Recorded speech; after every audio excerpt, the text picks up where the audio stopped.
Ook de diamantindustrie begint weer te herleven. Vooral in Amsterdam, dat de bakermat was van deze industrie en waarin grote fabrieken weer vele nijvere handen werk vinden. De ruwe diamant, die voornamelijk in Zuid-Afrika wordt gevonden, wordt gezaagd.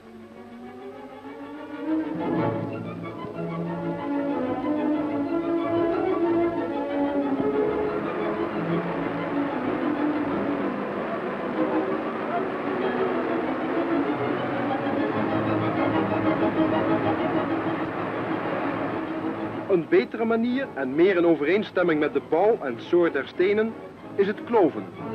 Men krast eerst met een andere diamant een snede en dan met één enkele slag van de vakman wordt de steen in tweeën gekloofd. Hiervoor is grote vakkennis nodig en een langdurige opleiding is dan ook vereist.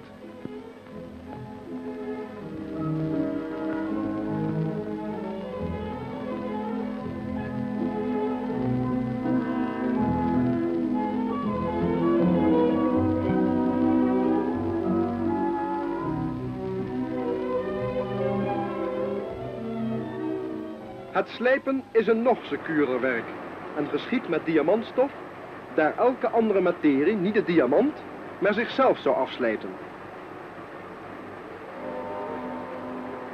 Vrijwel elke steen, groot of klein, wordt van 58 facetten voorzien om tot de juiste lichtbreking te geraken, opdat de steen het meeste effect sorteert. De diamanten worden naar verschillende landen geëxporteerd, waardoor de Nederlandse deviezenpositie belangrijk versterkt wordt.